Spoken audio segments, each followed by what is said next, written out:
Hey everybody, and welcome to Nuggets from Hell. Today I've got Dr. Richard Carrier with me. Say hello. Greetings all. What a wonderful greeting. So we're straight up doing a Hot Ones ripoff, but instead of wings, we have the far inferior nuggets. And we will be sharing nuggets of information, as you said. That's right. So it will be quite interesting.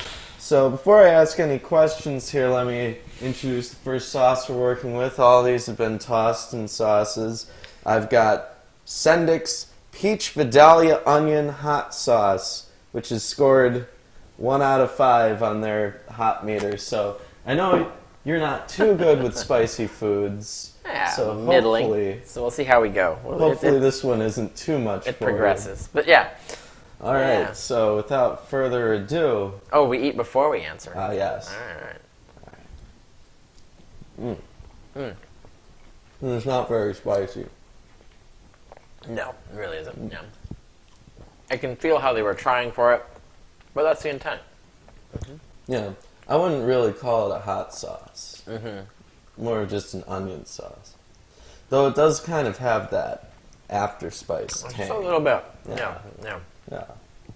So, you're a fan of Judas Priest. I am. Yeah. Now, Grew up with them. Yeah. we've gotten some disrespect in the past because of our music taste. So on some of our videos, we use some rock and roll, and that's apparently not academic. How do you deal with that in your areas? Deal with what? Like being criticized for... Yeah, how do you deal with criticism for your musical taste? I don't care. You don't care? No, I think, you play the music you like and talk about the music you like. I don't think it really has anything to do with anything else you do in your life professionally or intellectually or anything like that. But do you get called out on it a lot? Actually, no. Not yet, anyway. I mean, no one's like, how dare you like Judas Priest? Well, I'm sure once upon a time there were groups saying that rock and roll is the devil's music. Well, that's for sure. I mean, Judas Priest, actually, there was a whole thing about them supposedly backmasking and causing suicides, and it was all ridiculous, witch hunt scare shit. But no, they came through with that, and they had a really great song. You've Got Another Thing Coming, which is kind of like, fuck you to people who act like that. Yeah. Sad Wings of Destiny is a great album. Great album. So, you have a different view of Paul's relationship with Jesus than most scholars. How is it different, and why do you take those stances? Well, of course, usually most mainstream scholars agree, like, Paul never met Jesus, and his only real encounter with Jesus was in visions, either through dreams or hallucinations, and that's how he knew Jesus and believed. They'll usually say that he genuinely believed he had conversations with Jesus through this channel. Now, it's possible he was making that up. They look the same. You look at Joseph Smith and various other religious figures who have visionary basis for their religion. You can't tell the difference between someone who's genuinely dreaming and thinking they're actually talking to their God and someone who just claims they did. So you don't know. But that's all mainstream. Like, mainstreamers agree, like, well, he might have been pretending, he might have been actually having those visions, but that's his only relationship with Jesus. The only thing that I think is different, where I differ from the mainstream scholars, is that I think that's literally all there was. I don't think there was any historical Jesus walking around. He didn't choose disciples, he didn't have family. So when Paul talks about meeting previous apostles, and he talks about meeting other brothers of the Lord, I don't think he's actually referring to family. I don't think he's referring to disciples. I think he's referring to previous revelators and other baptized Christians, that this is a cultic concept. So there's no walking around earth Jesus to Paul. Paul only knows Jesus, and the other Christians of the time only knew Jesus as a revelatory being, someone who's engaging in sacrificial acts in other realms that they only know about through scripture and visions. So that's the thing that I differ how from. the bodhisattvas are seen in Buddhism. Is it? Well, they say that you see visions of them and such, but there's no actual record of most of them ever Oh, existing. I see. No, I did not know that. Yeah. Oh, yeah. There's a lot of parallels between the religions. It's pretty interesting. But well, why don't we move on to this next wing? Oh yeah, what is this? Yeah. This wing is cayenne hot sauce from Sendik's, which has 2 out of 5 I see, yeah. on the heat scale. And it's just a cayenne. It's just a cayenne. It says aged red peppers, vinegar, salt, xanthan gum. So minimalistic on the ingredients. Okay. Still pretty mild. But I would definitely categorize that as a hot sauce. Yeah, we are now in hot sauce territory. Yes. That's true. No more messing around. So It's still totally tolerable. yes, yes, very tolerable, pleasant even. Writing the historicity of Jesus, you've kind of built your career off of more unorthodox views on Jesus as a figure. Could you go into some detail beyond just seeing Jesus as like a dream figure as to why you think the more standard views of Jesus began and where their origins might be? Well, there's 2 different kinds of the standard views of Jesus. There's the original religious view that you get in the Gospels, right? The Gospel authors created this new idea of a Jesus. And then you have the modern scholarly attempts to reconstruct Jesus. These are 2 different things, right? So the Gospel authors originally, when they started out, were doing the same thing every other religion was doing when they had these non-historical figures as their founders, whether it's Romulus cult or Mithras cult or Bacchus cult, Osiris cult.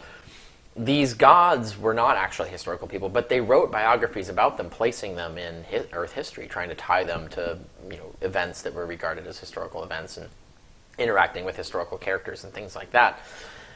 And it's basically to sort of create a sort of foundation myth for the religion that would be read allegorically by the actual insiders, and it would be intended to deceive outsiders. So the outsiders would think, oh, you're just talking about this guy walking around this particular territory at this particular time, and they're saying, well, actually, if you were an insider, you would get initiated, and we would tell you, like, actually, these are all allegories for the true symbolic meaning of our religion.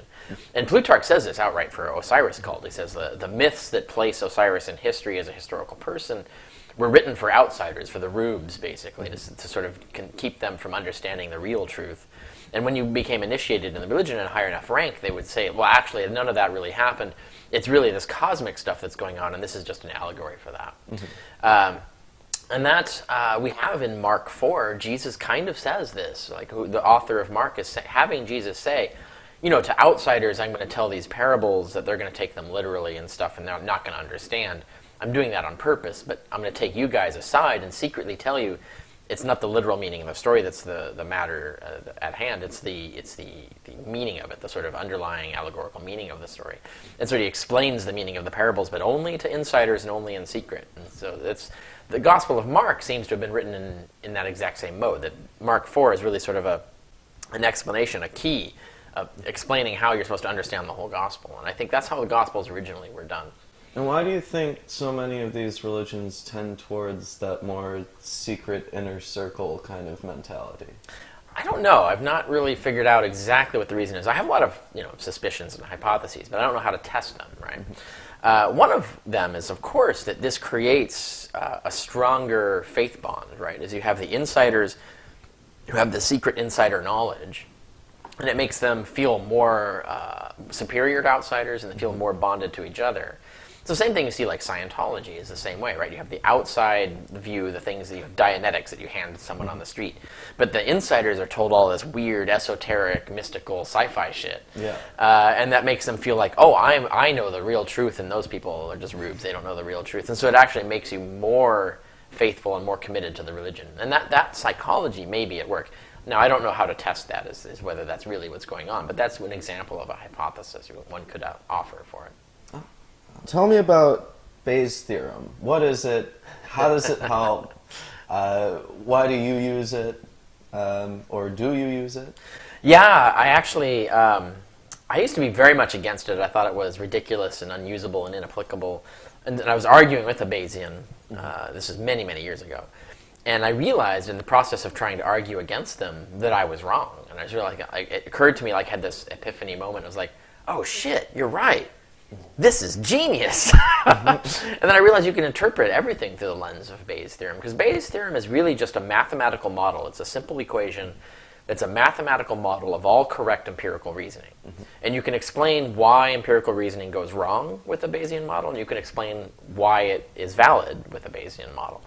And I've realized that that's all historical methods actually reduce to Bayesian theory, and all epistemology in general. So I've become a total Bayesian. So my philosophy now is much more Bayesian, even in terms of general epistemology, broadly speaking. But even as a historian, I think Bayes' theorem describes all correct historical reasoning. And all incorrect historical reasoning, you can explain why it's incorrect by appealing to Bayes' theorem. And it's all, the simplest form of it is the odds form, where you have the odds of a claim being true equals the prior odds times what's called the likelihood ratio, which is the probability of the evidence on one theory balanced against the probability of that same evidence on a contrary theory. So if the evidence is more likely on one theory than on another, then the evidence is strongly in favor of that first theory.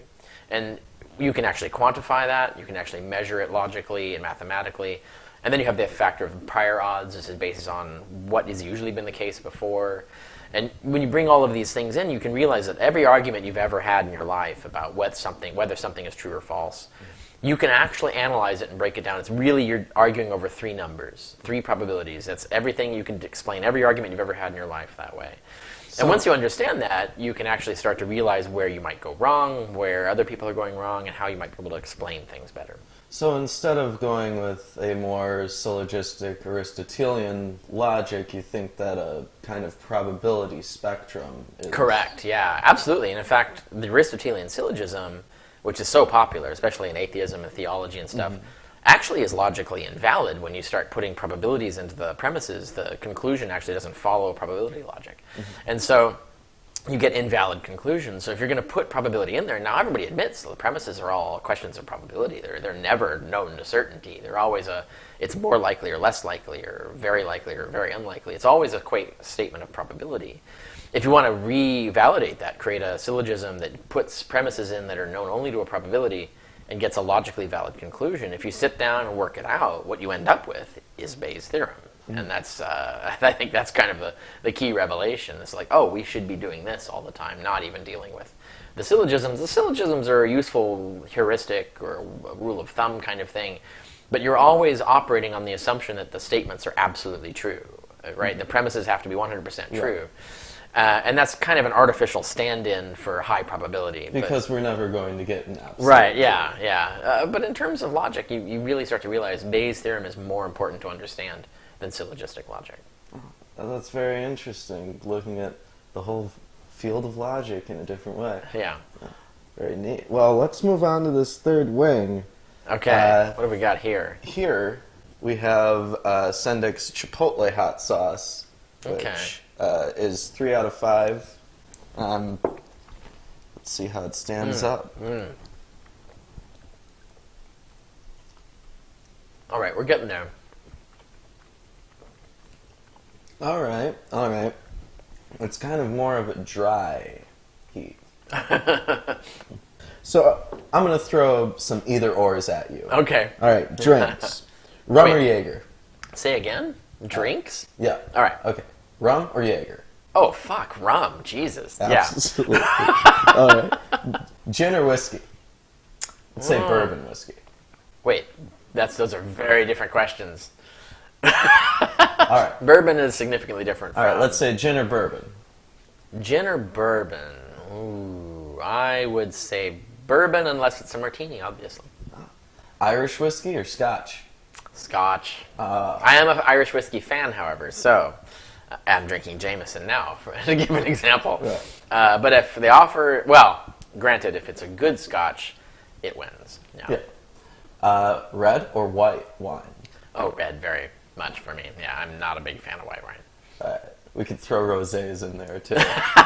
Red still wins. All right. Now, to switch it up a little bit, instead of drinks, I'm going to ask you either-ors on who you prefer in a biblical scholar. Mm-hmm. So, let's say Dale Allison or Craig Evans. Oh, Dale Allison. Yeah. Mm-hmm. All right. Bart Ehrman or William Albright? Ooh, that's interesting. I'm still going to pick Bart Ehrman on that. I think Albright might be a better scholar in some dimensions. Ehrman's a better scholar, I think, in textual criticism and understanding of manuscripts and things like that. Also, Ehrman is a better popularizer. So he's a better person for communicating biblical studies knowledge to the public. Even though I have a lot of issues with, I think sometimes he cuts corners and gets things wrong. His historical methodology is not very good.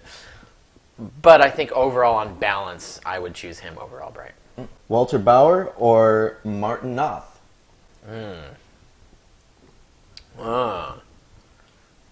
I don't know enough about Noth to actually judge this one. And Bauer is a classic. He's still a little obsolete, though. So that's a tough call. I don't know how to answer that one. Richard Elliott Friedman or Mark Goodacre? Oh, Mark Goodacre, hands down. Yeah, Hands down. I'm a big fan of his, yeah. Oh, I see. Well, why don't we eat this next wing after we talk about the Crestus app? Okay, yes. We've been involved in the Crestus app for a little while. Tell me what it is. Tell me what you do for it. Yeah, it's there's still a big update we're still trying to develop. We're having difficulty with some of the back-end software design to get it exactly the way we want it. And it's going to continue improving over time, so it'll always be better. But it's available for iPhone and iPad. And right now the skeleton is up, so you can go get it. And once you have it, of course, you'll keep getting the updates. And so you can enjoy it improving in its structure and its content. But what the Crestus app is the end goal is to have every argument for and against the historicity of Jesus is going to be in there in a hierarchy, so you can go right there and, like, if someone says, well, what about this? Boom, boom, you can go in there, you can find the responses to it and all of that stuff. And it'll have other things like particular prominent figures and their short bios of who they are and what their expertise is and various things like that. But the other big feature it's going to have is that it does have already. In fact, you can use it now. It works really well. Is a Bayesian calculator. So you were asking earlier about Bayes' theorem. This Bayesian calculator, you can actually decide and assign pieces of evidence. You can actually say, I'm going to have like 3 pieces or 4 pieces or 5, and you can label them however you want. The weird thing is you could even use it for any subject. So you could take it like climate science or a Bigfoot or whatever. You don't have to even use it for historicity of Jesus. It's in there for that purpose. You can do historicity of Jesus arguments. But yeah, you can actually assign your prior probabilities. You can assign your likelihood ratios, and it walks you through it and explains how to do it, and it will do the math for you. So you don't have to do the math. You just say, like, how likely is this? And you just decide. You put your odds in there and you say, well, if that's what you think that is, this is what the conclusion is. And so the computer is just in there. It does the calculations for you. And you can assign, add evidence, take away evidence, and things like that, and see how that changes the outcome. And I think it's one of the coolest features of the Crestus app. And that's, like I said, it's available on iPad and iPhone now. And we've got another rollout coming out in a couple months that's going to even make it even better than it already is, and it's going to keep getting that way. The goal is to have it complete at some point, so we're just going to keep adding to it, keep filling it out, so you've got all the arguments in there. And are there tutorials on how to use it, and video tutorials even? Not yet, but there are. That will happen. Actually, we're actually in development on building some tutorials about how to use the app more effectively. So that's going to happen. In probably 4 or 5 months from now, I'm guessing, based on the way things are going. But, yeah. Well, that's very exciting. Sounds like a useful tool. Should move on to this fourth wing then. All right, what is this? This is the Sendik's Habanero hot sauce. Habanero, of course. Okay. We skipped over jalapeno and went straight to habanero. This is a 4 out of 5 little fires on this bottle. I'm guessing this one's going to be really hot. Hopefully. Hopefully. Okay.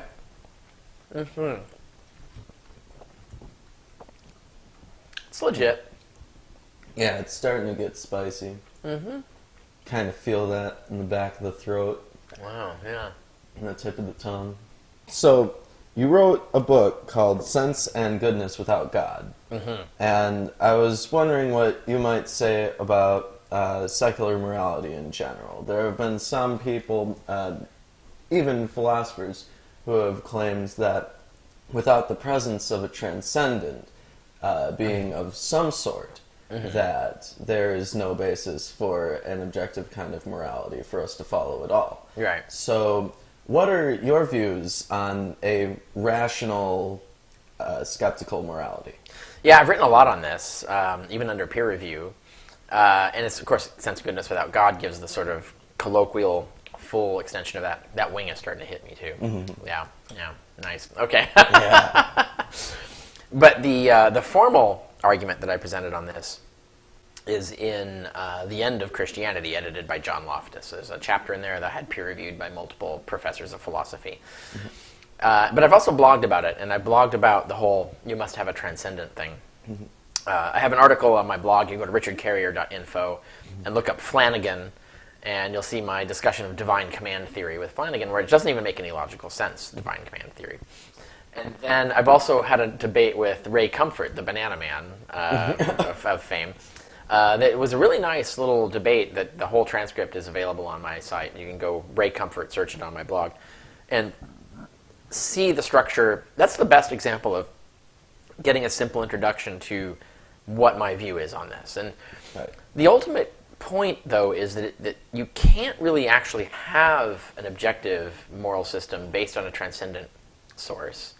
Because a transcendent source can say or declare whatever they want. That doesn't make it true in the sense of what the agent that they're saying it to, whether they have any reason to believe that or follow that or agree with it. And so when you're trying to appeal to an agent and say, like, you ought to do it this way, you can't say that statement for it to be true unless you're appealing to values that that agent already has. So you always have to appeal to some subjective reality of that agent. Otherwise, there's no meaningful sense in which they should agree with you. And that's true whether there's a God. It's true whether, even if God created you, even if God created the universe, even if God dictated a set of morals. It's the exact same thing. He would still have to appeal to values you already have. And you would have to agree subjectively, like, yeah, actually you're right. It's better for me if I follow those rules than if I don't. If that's not the case, then it's literally not the case. And so all moral theory breaks down and falls down to that basic fundamental thing is like, what are your core values? What are the things that you really want most out of life? And you can get it down to really like, you want to live a satisfying life. You want to be satisfied with yourself as a person, and you want to be satisfied with your life. And that's the only thing that you wouldn't act against. You wouldn't say, I'm going to choose between a life I'd be more satisfied with and a life I'd be less satisfied with.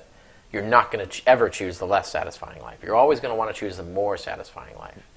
So the question becomes, what actually achieves that more satisfying life? So a lot of people have ideas about what will achieve that life and might even pursue it, but it actually might not result in that. So for example, some people think, well, I need to be rich to have my satisfying life. Statistics, psychology, science shows that that actually doesn't work. Wealth doesn't actually lead to a satisfying life. You can actually achieve it by other means, and pursuing wealth can actually undermine your desire, your actually achievement of satisfying life. So you can look at it empirically and say there actually is an objective fact as to about how you should behave to maximize the highest chance of you having the most satisfying life that you can have, where you're satisfied with yourself as a person and you're satisfied with the life you're living. And then there's the question of, you can do that on a mountain of lies, or you can do that with completely true beliefs.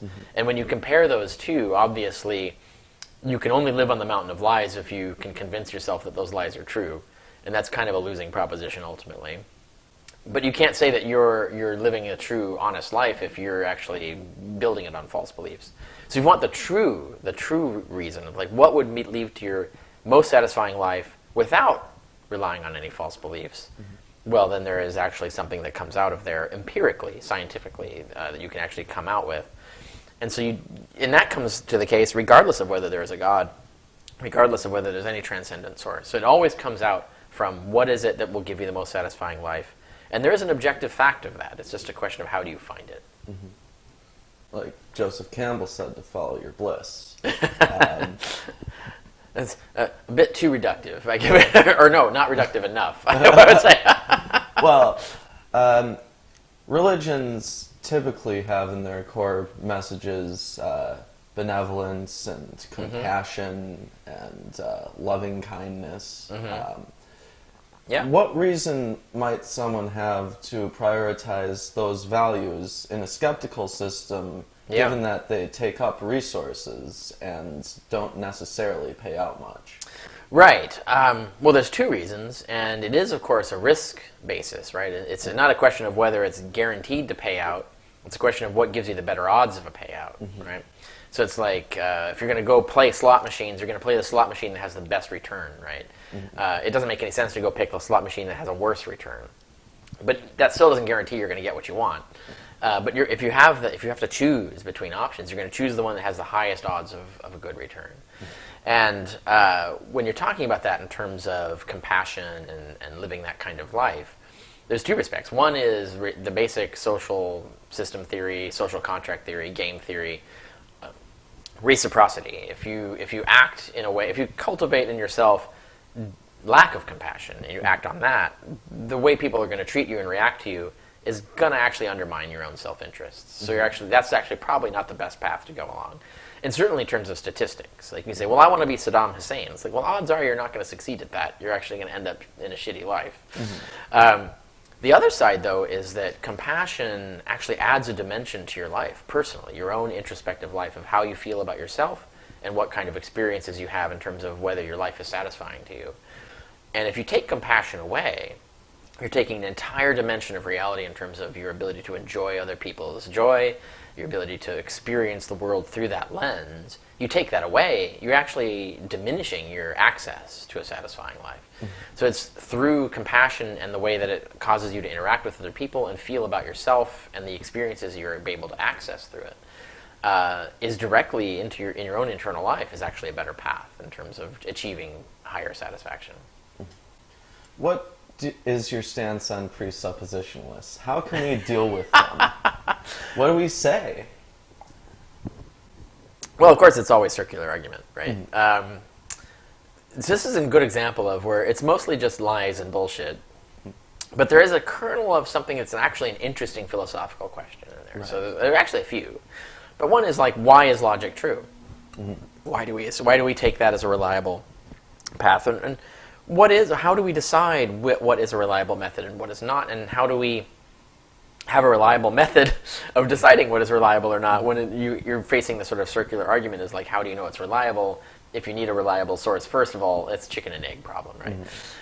And that's an interesting philosophical question, and you can answer it. I think you can go right to the ontology of logic is what do we actually mean by logically possible and logically impossible? What are we describing?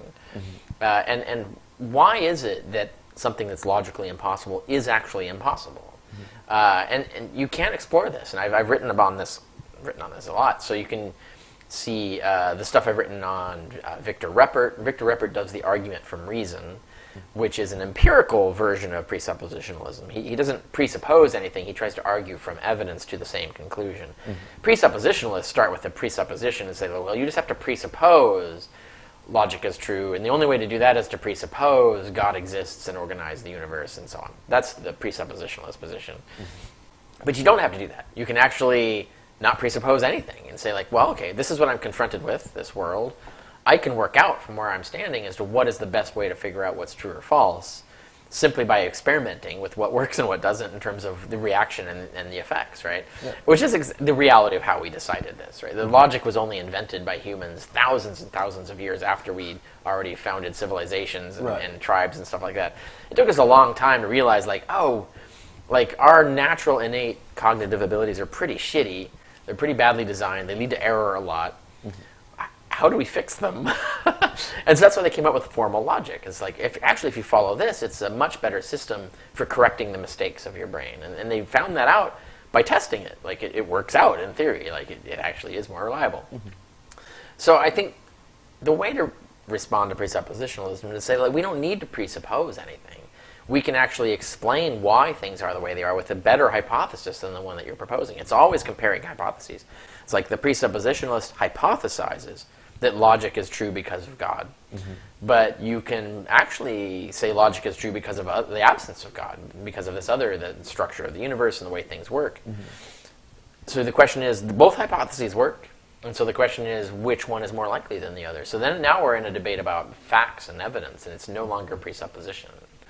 The problem is, of course, is that presuppositionalists are all bullshitters and liars, so that you can never actually have an honest discussion about that. Like, all they're going to do is troll you. That's all they do.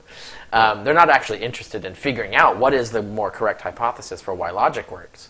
They're not actually interested in why logic works. They're interested in trying to like beat you with a cudgel to get you to believe in God, and this is just the cudgel they use. Whereas if those of us who actually want to know the correct answer, are actually interested in the truth, we end up discovering that there's a better hypothesis than the whole God thing. Yeah. Well, with that, let's move on to this final wing. The Buffalo Wild Wings Mango Habanero Sauce. All right, here we go. Let's try it out. Good luck. Feel the burn, it says. Not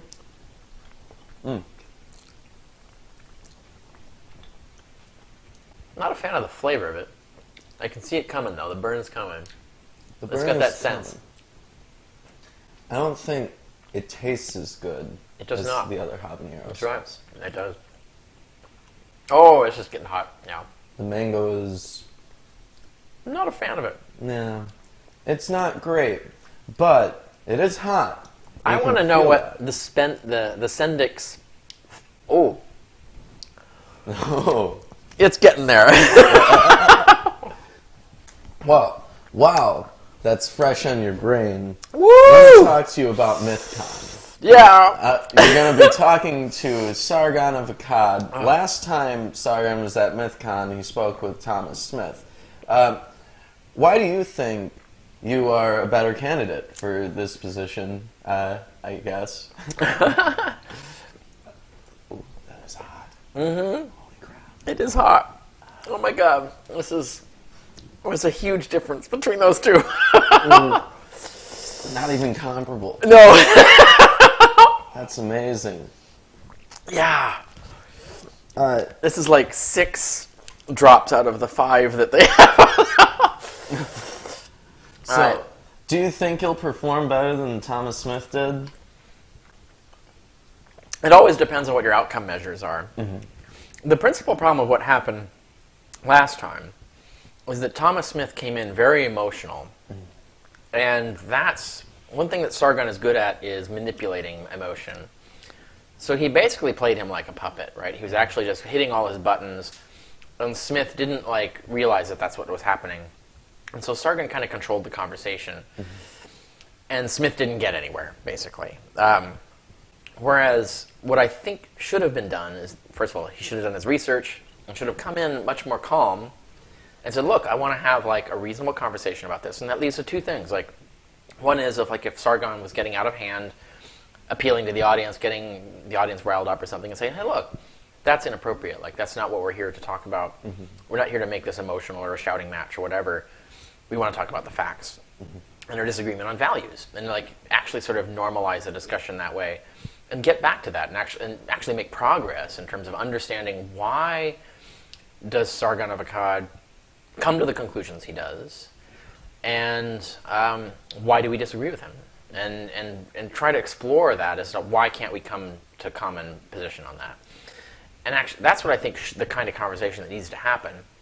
And I think there are issues with Sargon in terms of his methodology, his epistemology, that are at the root of all of this, that I think one needs to explore.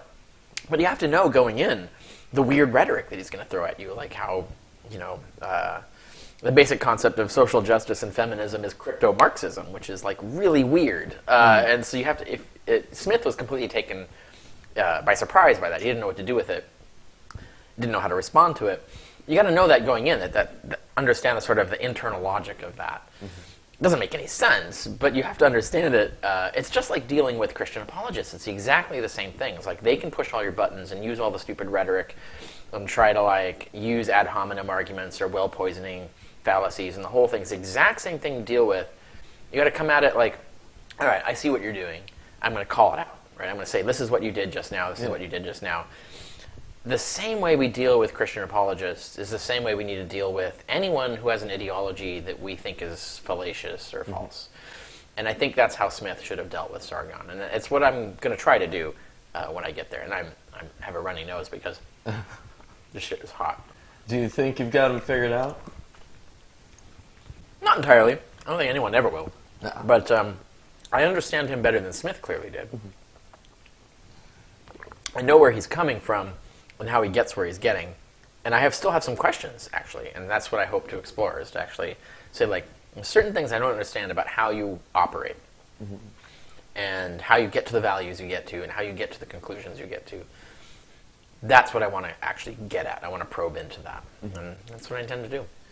Well, you have a history of pissing off all sides. The right thinks you're too far left. The left thinks you're too far right. That's absolutely right. What do you do? Resort to evidence-based reasoning. That's what you do. Yeah. Self-critical, evidence-based reasoning. That's all you can do. That's right. Yeah. Well, Dr. Carrier, you got through all 5 nuggets from the peach Vidalia onion to the mango habanero. I'm sure. I'm feeling the burn, as the label says. Oh, yeah. It is true to its word. The flavor is not there, though. I have to say it is hotter, but the step-down sauce has a better flavor. So the Sendik's habanero hot sauce is actually, that was the best one, I think, of all of the ones. So. Well, you heard it here first, folks. Sendik's habanero sauce is the best hot sauce you can choose for a nugget-style ripped off of Hot Ones.